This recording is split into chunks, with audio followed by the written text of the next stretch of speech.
LA from Humboldt. L stands for Larry.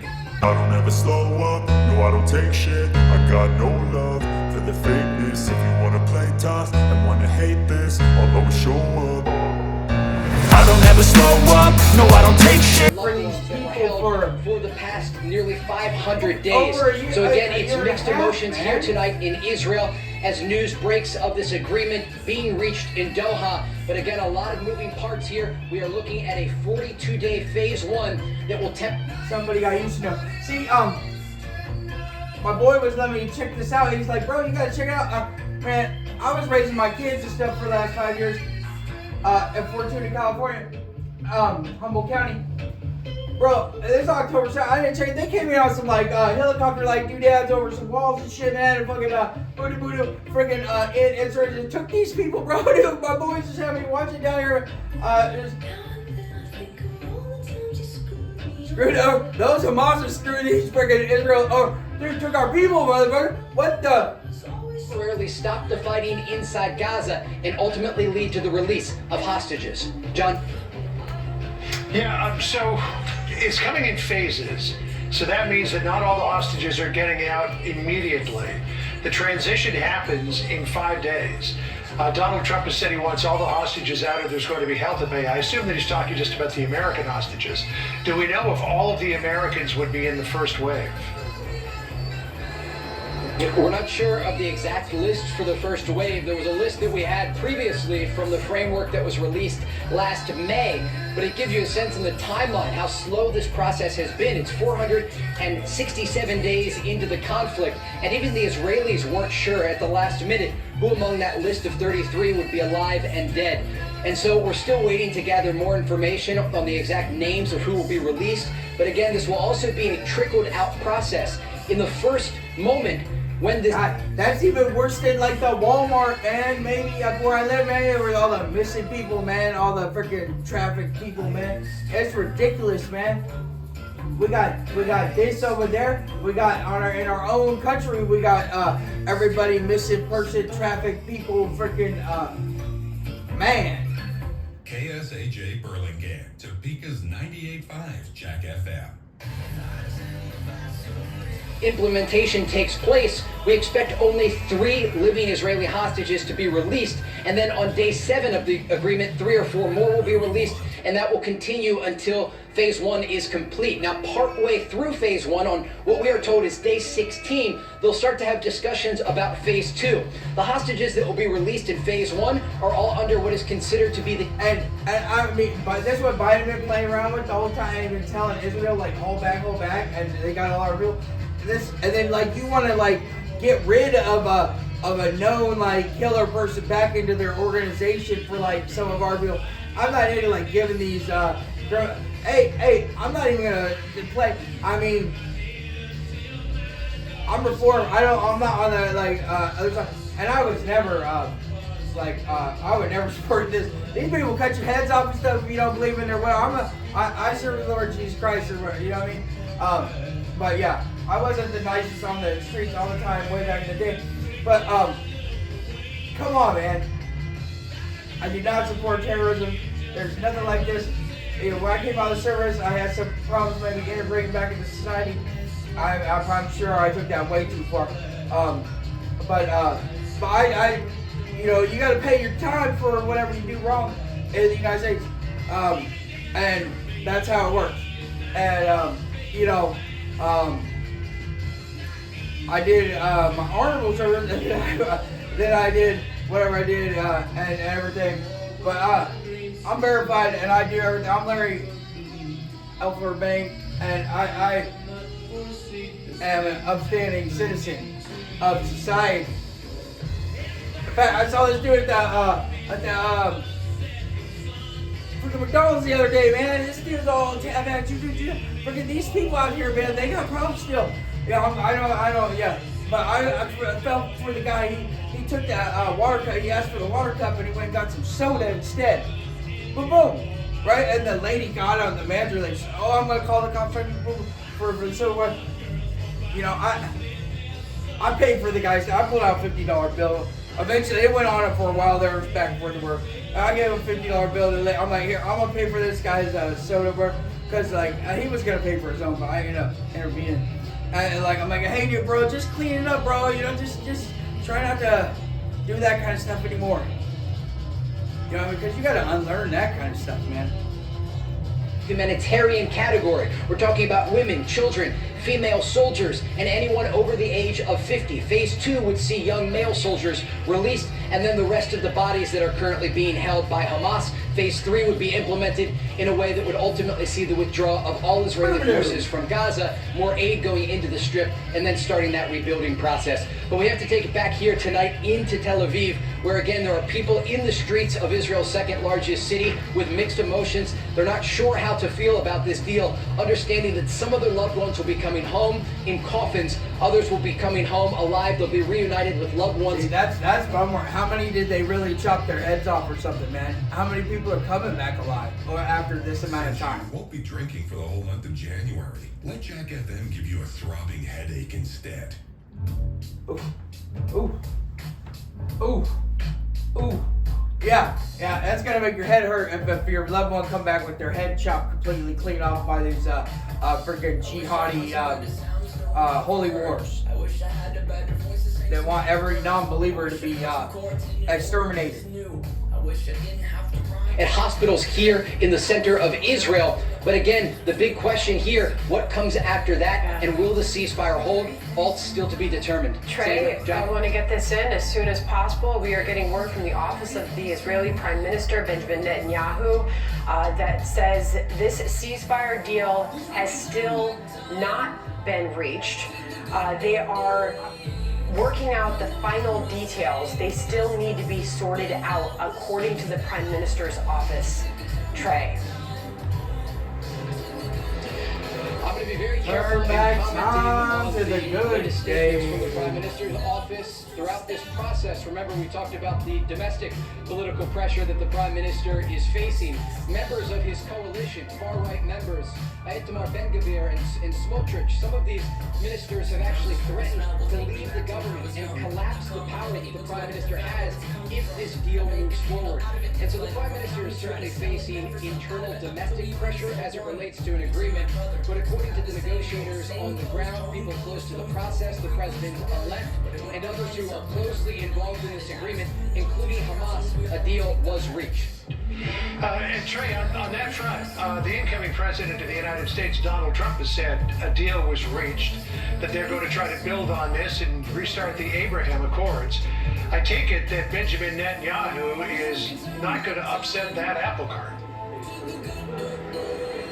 Yeah, absolutely. And look, it's been a complicated process to begin with domestically here to get together the details of an agreement that's unpopular even among moderates here in Israel, because they say, look, we want the hostages to come home, but we don't want to release convicted terrorists back into the West Bank and into Gaza. But that's the reality of the situation that we're looking at.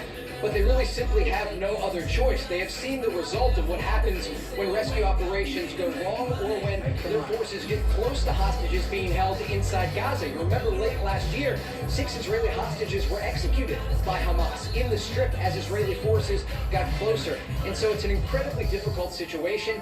And when we report on this, because so often we are spun by the political parties involved, Hamas, the Israelis, the Americans, the Qataris, everyone has an agenda when it comes to what's taking place in a broad regional conflict. We look at the civilian population and the people directly affected by this conflict. And I can tell you that the hostages that were released from Gaza that we've spoken with, the families that have gathered here in Tel Aviv each week, and Palestinian civilians inside Gaza, they are looking for an end to this conflict. They have seen 15 months of suffering and uncertainty. They've dealt not just with physical warfare, but the psychological aspect of Hamas releasing hostage videos and making people question whether their loved ones are alive or dead. It has been a horrific situation for everyone involved. And again, the majority of the players at the table tonight say that a deal has been reached. We have received this statement from the Prime Minister's office, and it does come amid, again, significant domestic pressure against the Prime Minister, as members of his own cabinet have threatened to resign if a deal moves forward. All right, Trey, thanks for the very latest from Tel Aviv. Trey will let you work your sources and see what other information. Sound like it's done, but you don't want to say it's done because they're gonna do a bunch of people are gonna bounce. Okay, let's bring in Brent Sadler now with the breaking news. Retired Navy captain and former Pentagon official. official. Brent, Those people are they're on it, man. I couldn't even imagine. Netanyahu's office. This is the final details were still unresolved, but that it hoped, quote, the details will be finalized tonight. Your thoughts? Well, the devil's in the details here, and Netanyahu's government is a coalition one, and so Israel getting to a final conclusion is going to rest on those very same details. But I do want to reiterate that the number one priority here is getting those Americans. State Department's accounting in October of last year has 7. They should be home before the inauguration next week, or that threat of all hell is still, I think, on the table. So, Brett, let me ask you about the Hamas angle to this, because Netanyahu stated over and over and over again that the Israeli military operation had to continue until Hamas was no longer in a position where it could rule Gaza. But now Hamas is being left in place. Anthony Blinken said the other day that Hamas has recruited as many new militants as it lost during the war in the last 460 whatever days. So Hamas is still very much a force, even though David Friedman says it has no future. No, I think. Oh yeah, all these terrorist groups, unless they're completely squashed to the nether regions, are yeah. This Sharia is not going away. It's sneaky as everything. It's all throughout the United States right now. I mean, I don't know for sure. Obviously, I'm not in the know of security, this and that. My buddy thinks he knows or heard something that maybe there are more of it. But I mean, I think they should. Everybody who's in one of these protests, anti-Semitic protests, I think they should be using the face recognition and try, because those terrorist cells, man, they set up and they freaking wham bam, thank you ma'am them all throughout our United States. And those people, they were coming in through the borders, man. That's what Sharia does or something. I saw it posted. I mean, I don't know the particulars. I actually have a really good buddy, Omar. He's not a radical. We were together for years. I actually did the summer thing with him one time. Of course, I was looking to turn him to the Lord Jesus. But anyway, we're still good friends. To this day, I respect the whole thing. But the radical Sharia, you gotta track that. Those cell things are so dangerous, and they enact it independently, or however they do it, man. And they want to and then the actual implementing the Sharia in the United States and conversion that way, because it's convert or die. That's their whole thing. And everyone's on them. believer, you believe or we kill you. Type 2 diabetes, $1 million of term insurance may only cost you about. That still is the end goal that's in the best interest for the United States, and that's the prevention of Hamas coming back in any kind of form of governance or power in Gaza at the end of this fighting. And we're at the final stages of it. This is the hardest part of the marathon fight that Israel and the Middle East is in right now. But it has to be taken to the end, or 6 months, 6 years, we could be seeing a repeat with even more death and destruction. And it's important that Hamas is not given the chance to reconstitute itself and to come back again. It is at its core a murderous, barbaric group. Okay, but given that, how does this deal in any way prevent that from happening? Because in phase 3, as Trey was talking about, Israeli forces would pull back. So they basically leave Gaza to Palestinians with Hamas in control. It's an important point also to say that this is a ceasefire, maybe a pause, and some are calling it. You might see the resumption of fighting again in the very near future once the hostages are released. That's still on the table, and it's not clear exactly what these details actually entail for a permanent ceasefire. All right, so as we do await anything more from the Prime Minister's office, as far it's like give us the hostages, and we ain't really agreeing to nothing more than that right now. That's where I'd be at with this right now, because I mean, yeah, I don't know. I mean, there's nothing short of. Pete Hexon was talking Israel eradicate all radical jihad threat everywhere. You know, I mean, that's it. You really can't do anything else. It's they call it terrorism. They call it holy war. Story of the one. as a maintenance specialist for university housing. Anyway, I was looking up my general because Hexick was talking about generals the other day and generals that fail and get promoted this new way they're doing it. Or With over a million industrial grade products, I was under Larry Ellis, First Armored Division, and we did our thing in Bosnia. In fact, the last thing was kind of sketchy, but whatever. We did I did a thing where I led, and we got the peace talks coming on the third mission. I did I-4, and then there was one that went in between, I don't know, and there was S-4. I think it was always like S-4 after sustained force. But whatever, it was Larry Ellis. I looked him up. I probably maybe asked him once. Our building was there, the other headquarters was there, and it was Bad Kreuznach, Germany, and the main gate was there. And I went up into that building sometimes because I was in the headquarters there and there. Anyway, I looked it up. I didn't remember his name. It was Larry Ellis, the two-star, I think it was Brigadier General. I'm not sure, man. I'm not gonna sit here and trip up over it, but he went on to do some other stuff. I looked it up. I got his stuff, but I'm not going to post it right now. As what the working out of those details look like and what the timeline looks like. This is a statement from the president-elect Donald Trump on X. This epic ceasefire agreement could have only happened as a result of our historic victory in November. He writes, as it signaled to the entire world that my administration would seek peace and negotiate deals to ensure the safety of all Americans and our allies. I'm thrilled, says the president-elect. So, Brent, obviously right now, the coming minutes and hours will be very telling as to whether or not this deal goes through. No, absolutely, and I think there is a great deal to be said about the pressure that's been applied, certainly on Hamas and their backers in Tehran, by the resumption of a Trump administration that they know will not be hesitant using all tools available to it to get and protect American lives, and most certainly our allies, in this case, Israel. So that effect definitely has been playing out, but again, the devil's in the details. It doesn't seem clear that this is leading to a permanent ceasefire that would see Hamas continue in some form in Gaza, which again, that would be against America's interest. All right, Brent, thank you very much for jumping on and joining us for the breaking coverage. Thank you. Thank you. All right, let's bring in Joey Jones, former U.S. Marine bomb technician. So Brent Stadler doesn't think that this is the end of it, that this is only a temporary pause. Because if it were anything less than a temporary pause, Hamas would stay in power. And who knows how long it might take, but they could launch another operation like they did a year ago, October. So is this just merely a deal? Do you think, Joey, to get the hostages out and then fighting resumes? I don't know why Hamas would sign on to that, because that would remove all of its leverage. It's 28 degrees.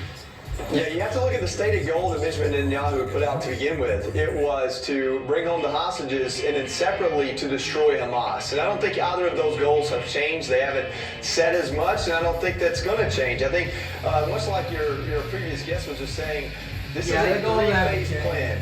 And I look at it like you might know you're going to get the first phase, and then everything that happens after that is subject to any number of things. And in this first phase, you get 33 women and children. I believe there are 7 Americans left, and of them, I think 3 or 4 of them would not be a part of this because they're military-aged males. So there would still be Americans held hostage. And it says that they have to negotiate. They have to start negotiating phase 2 for 16 days. So I would imagine Hamas is going to try to stretch this out as long as they can, because any hostage they have is the really only leverage they have to survive and stay alive. If Israel's been willing to bomb Gaza with hostages there, what stops them from doing it once the hostages are home? And I think Hamas knows that. So when you look at this, you see the former about-to-be new president say all hell to pay.